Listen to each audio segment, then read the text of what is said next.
Madame, Monsieur, bonsoir et bienvenue à votre magazine Le Consommateur. Notre sujet d'aujourd'hui, la lutte contre la contrefaçon, la propriété intellectuelle, un indice de qualité pour garantir vos achats. Nous voulons tous acheter moins cher, mais il y a un dicton qui dit également « moins cher revient finalement trop cher ».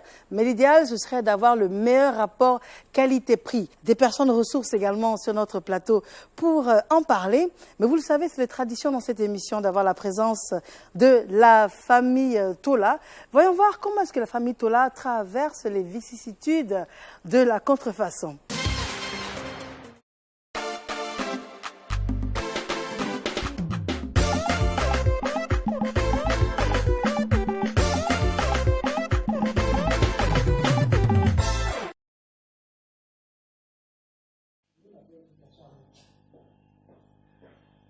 Hey, Nila. On dit quoi, Sheki? Comment tu vas? Ça va. Et Curtis? Il est sorti. Mais il m'a rien dit. Bon, et ton vieux père Peng? Mon papa n'est pas ton ami, hein? Pardon, il voulait m'amuser. Mais il m'avait mis choco. Elle est dedans avant. La merveille, où est la famille Tola? J'ai la merveille avec moi. Moi, ma femme. Baby, ça va? Oui, ça va, oui. Adrien! Yes, c'est pas, viens ici. Papa, il y a quoi? Laisse tomber ma fille, j'ai la merveille. Je suis là. Et vous t'asseoir. Quand il vient, il faut t'asseoir, Bon, je suis assis. Devinez ce qui est dans ma main. C'est ça, la DVD. C'est un DVD, tu as la main. Un DVD. Mais oui, un DVD, ma fille. Et c'est pas n'importe quel DVD. C'est la nouvelle saison de votre série préférée. Ah, oui, je vois. Oui, yes. Non, tu as parlé de français. Attends, tu as parlé de série préférée, ça ne te plaît pas. Tu sais, figure. Hein? Ça va être toi-même qui aime cette série-là. Faut la laisser. Le vieux, c'est que sinon on est là, on va regarder. Mais nous, on va regarder. Détrompez-vous, hein. Ça reste ma série préférée. Alors, mais pourquoi tu fais cette tête? Non, pas ça. Mais je suis certaine que la nouvelle saison n'est pas encore officiellement sortie. Oh, j'ai dit, toi, tu ne comprends rien dans cette histoire des CD. Les CD, c'est des choses qui dépendent des pirates. Quand les scénaristes ont commencé à écrire le film net, eux, ils terminent en même temps. Donc, au milieu, là, les pirates ont déjà fini de tourner le film. Ils ont ça dans les DVD. Donc, tu ne comprends rien. Et puis, ils ont un réseau. Et un réseau pas possible. Nous, maintenant, tu nous vois courbés comme ça, jamais, en train de trier les CD. Oh, ma petite reste tranquille. Tu vas voir, ça a chauffé tout à l'heure. Non. Nous, ceux qui ont le droit de nous suivre, eux aussi sont dedans. On plonge comme ça, et t'as son ami. Je veux le CD. Moi, j'ai tout fait pour avoir, pour ma famille. Aïe. Pour ma famille. Oh. Non, ça vient, ça. Aïe. Mais c'est quoi là? On dirait qu'ils m'ont vendu n'importe quoi, hein? Voilà. Cette phrase-là, c'est ce que j'attendais de toi. J'attendais à ce que tu dises ça. Tu dis quoi? Ils t'ont vendu n'importe quoi, non? Tu sais pourquoi ils t'ont vendu n'importe quoi? C'est parce qu'il y a des gens comme toi qui continuent d'acheter n'importe quoi.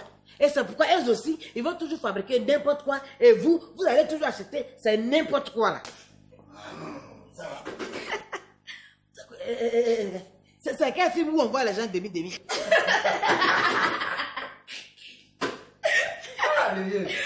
Papa, donne-moi la pochette. C'est Cathy. Papa, tu as gâté ton appareil pour rien. Comment ça? Ce CD est une contrefaçon. Comment ça, une contrefaçon? Mais regarde toi-même. Il n'y a même pas de sticker de légalité dessus. Et derrière aussi? Rien. Tu sais, papa, les chansons, les films, les livres et même les séries sont des œuvres culturelles. Les originaux sont protégés par la propriété intellectuelle et ont des stickers. Et c'est comme ça que les artistes peuvent être rémunérés pour leur travail de création. Et nous, les consommateurs, on est garantis de la qualité. Voilà. Je ne veux même pas être artiste là. Donc, attention, comprendre, il y a une affaire là, c'est fini comme ça. C'est quelle affaire? à faire où notre petit lecteur CD qui est là, on prend pour se débrouiller pour regarder notre truc. Tu es venu taper, tout est gâté là. Tu ne vas pas réparer, ça finit comme ça. Je vais réparer. Réparer avec l'argent de qui? Avec moi-même, mon argent. Toi, ton argent? Oui. Tiens! Pour la première fois! Sacré Tola, alors son exemple va nous servir de leçon. Permettez-moi de vous présenter nos différents intervenants sur le plateau. Monsieur Ekra Jacques Roger, vous êtes directeur général de l'OIPI, qui est l'Office ivoirien de la propriété intellectuelle. Exactement. Commissaire Nguessan Pidjet, vous êtes coordonnateur de la cellule opérationnelle du Comité national de lutte contre la contrefaçon. C'est exact. C'est exact. Et Cassandra. On se retrouve tout à l'heure pour quelques astuces pour reconnaître un produit contrefait et les avantages d'acheter un produit original. À tout à l'heure, Marie-Ève. À tout à l'heure, avec grand plaisir. Alors, nous avons un élément pour camper le sujet, un élément de reportage, et c'est promis juste après. Nos intervenants sont à vous. On ne le dira jamais assez, la contrefaçon fait courir de graves dangers aux consommateurs. Ne l'oublions pas, les produits de mauvaise qualité sont une menace pour la santé de la population. La contrefaçon fragilise également la compétitivité des entreprises locales. Et la contrefaçon sape l'économie. L'étude nationale de 2016 indique que 80% de nos produits sont frauduleux et contrefaits. En équivalence de nos importations, cela correspond à 4 000 milliards de francs CFA par an. Entre 2016 et 2018, 400 tonnes de médicaments de contrefaçon ont été saisies sur le territoire national. Fort heureusement, la propriété intellectuelle se révèle comme un important moyen de lutte contre la contrefaçon. Elle donne la garantie qu'un produit est de bonne fabrication et fiable parce qu'il a respecté toutes les normes et formes contenues dans son brevet, son passeport en quelque sorte. C'est pourquoi 17 États ont créé le 13 septembre 1962 l'Organisation africaine de la propriété intellectuelle OAPI à Yaoundé, au Cameroun, pour défendre cette cause. En Côte d'Ivoire, l'OAPI est représenté par l'Office ivoirien de la propriété intellectuelle OIPI. La Côte d'Ivoire est en tête dans la sous-région au niveau des brevets et des marques déposées. Les entreprises locales se distinguent principalement dans les secteurs de la santé et du cosmétique. La propriété intellectuelle s'oriente à présent vers de nouvelles formes de protection. À titre d'exemple, l'attiéké est aujourd'hui un nom protégé. Il faut savoir que la semoule de manioc ne peut plus s'appeler attiéké si elle ne provient pas de la Côte d'Ivoire. L'ambition de l'OIPI pour les temps futurs est de parvenir à des indications géographiques en distinguant par exemple l'attiéké de Jacquesville de celui de Grand-Bassam. Toutes ces avancées sont grandement profitables aux entreprises locales, mais il appartient aux consommateurs de faire preuve de vigilance lorsqu'ils doivent faire leurs achats pour ne pas être victimes des produits contrefaits. Voilà, nous sommes de retour en studio. Monsieur Ekra Jacques Roger, je le rappelle, directeur général de l'OIPI, qui est l'Office ivoirien de la propriété intellectuelle. Alors, propriété intellectuelle, pour nous expliquer quelle est votre mission? Alors, nous avons pour mission, nous, d'enregistrer tous les titres de propriété intellectuelle. On connaît le brevet, on connaît les marques, les dessins et modèles industriels. On connaît aussi surtout les noms commerciaux. Alors, l'Office ivoirien de propriété intellectuelle est un organisme sous tutelle du ministère du Commerce et de l'Industrie. Son rôle est d'enregistrer tous les titres de propriété intellectuelle. La propriété intellectuelle étant les idées que chacun peut émettre et qui va matérialiser sous forme d'un acte visible et qui va venir enregistrer auprès de nos services et qui va garantir qu'il est bien propriétaire soit du brevet, soit de la marque, soit du dessin, etc., qui ensuite vont s'appliquer à des produits. Et donc, une fois que ces produits sont revêtus de la marque, du nom ou du dessin qu'ils représentent, ce produit est censé être un produit original. Et nous en garantissons donc l'originalité au regard de l'enregistrement que nous avons dans nos livres. Commissaire Nguessan Pidjet, vous êtes coordonnateur de la cellule opérationnelle du Comité national de lutte contre la contrefaçon. Nous l'avons compris, vous luttez. C'est bien ça. Nous luttons et Pour tout dire, c'est que la mission du comité, c'est de lutter contre la contrefaçon dans les opérations d'importation, d'exportation et de commercialisation de biens et services. La mission première, c'est d'empêcher l'entrée et l'introduction sur le territoire ivoirien des produits de contrefaçon. Tout à l'heure, dans le reportage, on a parlé de contrefaçon comme étant un facteur qui nuit à la santé. Lutter contre la contrefaçon, ce n'est pas un acte, comme je le dis, de belligérance.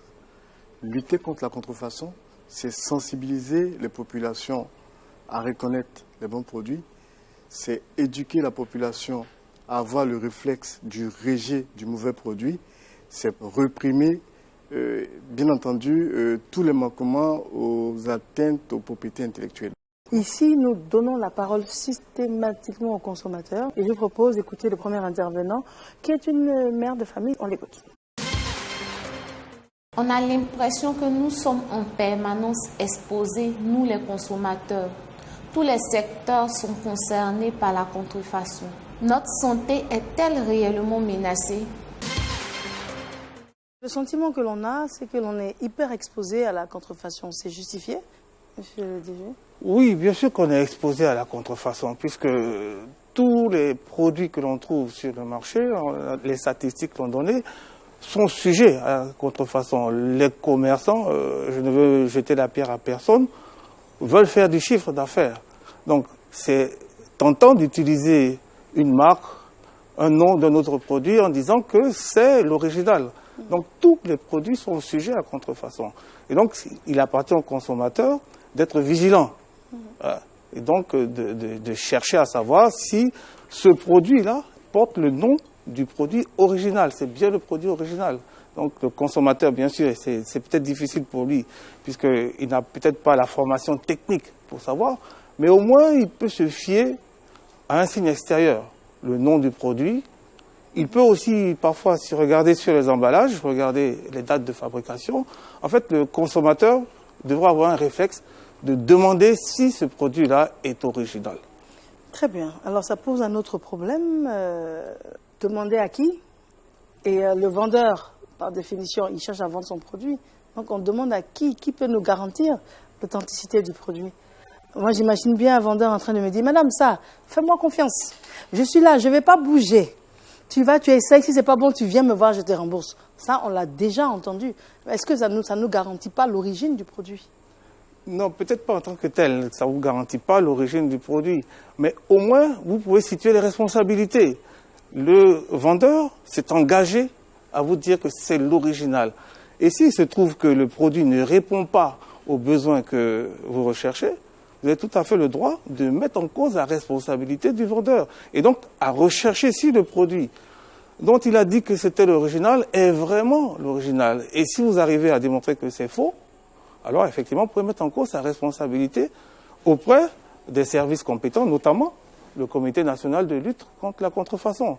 Mon commissaire, dites-moi, tout à l'heure, la mère de famille a posé un point important, elle a parlé de santé. En quoi est-ce que les produits contrefaits mettent en danger la santé? Sa préoccupation est légitime. Il y a beaucoup de produits sur le marché qui sont des produits de contrefaçon. On va prendre les jus qu'on vend aux enfants quand ils vont à l'école, on va prendre le lait, on va prendre les biscuits, on va prendre les confiseries, on va prendre l'eau, on va prendre l'alcool.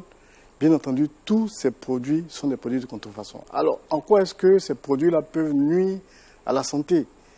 Quand ces produits ne sont pas aux normes, il peut y avoir des composantes qui vont avoir des répercussions sur la santé. Elle a le droit de s'inquiéter. Mais il y a des indices qui permettent aux consommateurs de faire attention aux produits que ces consommateurs achètent. On va donner un exemple de prix anormalement bas. Vous avez pour habitude d'acheter un jus à vos enfants, un jus qui coûte 200 francs. Madame, et vous apprenez que ce jus-là, on le vend à 25 francs, mais c'est un prix qui est anormalement bas. Là, logiquement, vous devez avoir le réflexe de dire, attention, est-ce que ce produit-là, il est bon pour mon fils?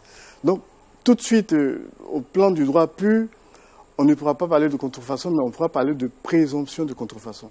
Alors, les consommateurs doivent faire attention quand le prix est anormalement bas, quand l'étiquetage il est mauvais, parce que nous sommes ici en Côte d'Ivoire et la langue officielle parlée ici, c'est le français. On vous fait venir des produits qui sont présentés dans d'autres langues que le français.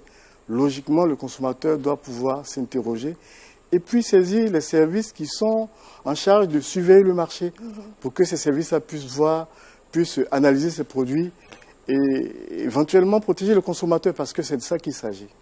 Alors, nous avons un fonctionnaire qui souhaite intervenir, nous l'écoutons. Comment être sûr de l'authenticité d'un produit?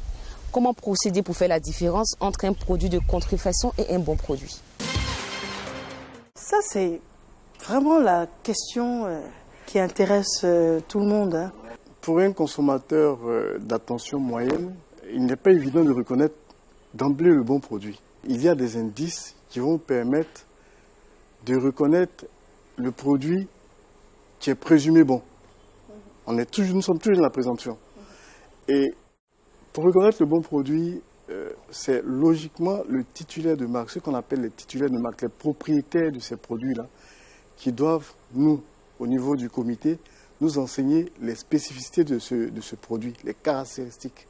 Donc à partir de ces caractéristiques-là, nous, au niveau du comité, on peut faire la distinction entre ce qui est bon et ce qui n'est pas bon. Mais relativement au consommateur, lui, il est sur le marché. Il ne peut pas reconnaître le bon produit du mauvais produit si nous ne menons pas une campagne de sensibilisation à l'effet de porter à leur connaissance cette distinction-là.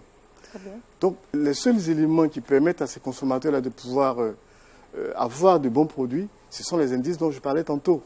Les prix anormalement bas, un bon emballage, parce que c'est vrai que le produit de contrefaçon peut avoir un bon emballage, mais un emballage qui n'est pas propre, logiquement, ça doit pouvoir repousser le consommateur.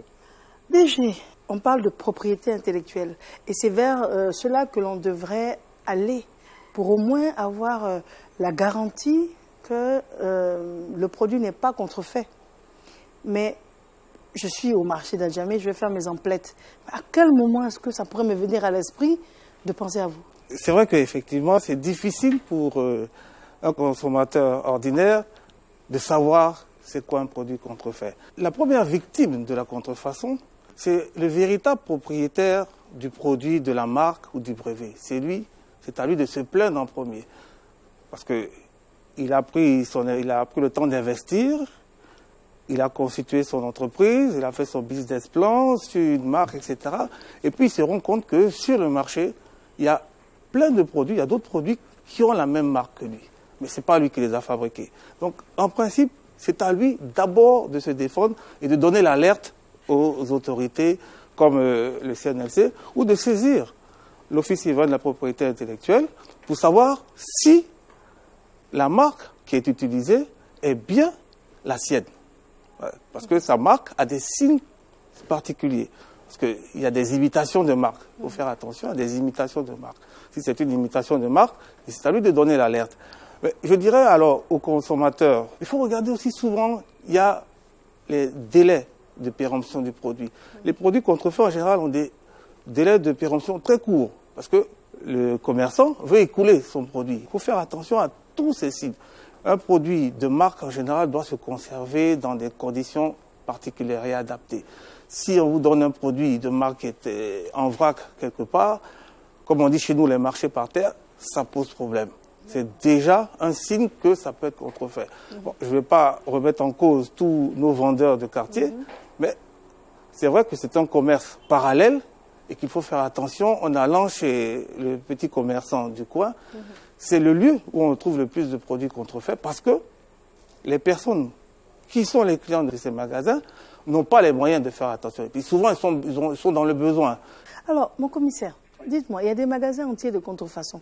C'est-à-dire, ça saute aux yeux. Vous avez, par exemple, dans la maroquinerie, vous allez sur des marchés, des magasins, même pas par terre, hein, où il n'y a que des imitations de produits de maroquinerie contrefaits. Qu'est-ce que vous faites? Parce que finalement, ce sont des magasins entiers. C'est vrai que nous voyons ces produits-là sur le marché. Quand on saisit un produit, il y a toute une procédure qui est en cours. On saisit le produit en l'absence d'une requête qui nous a été adressée par les titulaires de marque. Qu'est-ce qu'on fait? Vous arrivez à la justice, c'est vrai, vous présentez des produits saisis, mais il n'y a aucun support. Donc il faut une requête, il faut un certificat d'enregistrement en cours de validité.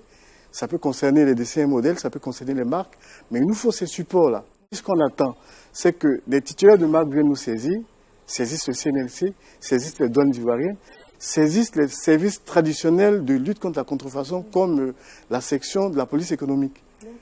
Ce sont ces services-là qui sont des services qui sont en charge de la lutte contre la contrefaçon. Donc, tant qu'il n'y a pas une requête adressée à ces structures, tant que dans ces requêtes-là, il n'y a pas des certificats d'enregistrement en cours de validité, nous ne pouvons pas nous autosaisir parce que je vous ai dit, pour pouvoir s'autosaisir, il faut pouvoir détenir les caractéristiques du produit authentique.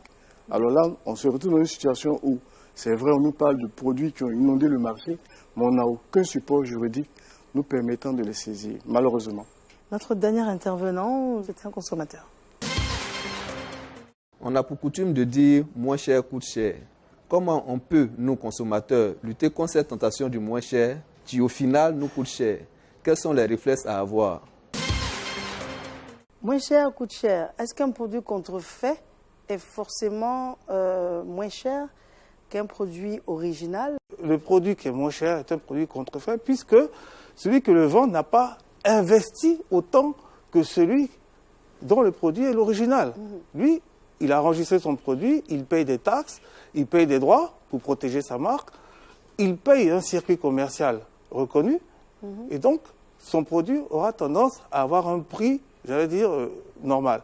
Et si vous comparez, par exemple, prenez deux produits dentifrice, vous voyez qu'un est à 125 francs et l'autre à côté, qui a la même marque, est à 75 francs. Ou alors, souvent dans le domaine électrique, vous avez des prises électriques, celle-là, ça coûte 500 francs, mais vous avez ça à 300 francs. Alors il faut faire attention. Il faut tout de suite faire attention. C'est dans ce sens-là que moins cher coûte cher. On a compris beaucoup de choses ce soir. Quels sont vos derniers propos, mon commissaire? Ce que je pourrais dire, c'est que les consommateurs doivent faire attention. Les consommateurs doivent saisir les services en charge de la surveillance du marché, notamment les services de police, de gendarmerie, du ministère du Commerce, mais surtout le CNLC, le Comité national de lutte contre la contrefaçon, dont la mission est de lutter contre ce phénomène en Côte d'Ivoire. Ce qu'on doit retenir, c'est que la contrefaçon est un délit qui est puni aussi bien par le code pénal que par des textes communautaires qui répriment la contrefaçon. Donc aujourd'hui, ce que les consommateurs doivent retenir, ce que les commerçants doivent retenir, c'est que la contrefaçon est un délit qui est répréhensible. Voilà qui est clair, mon commissaire.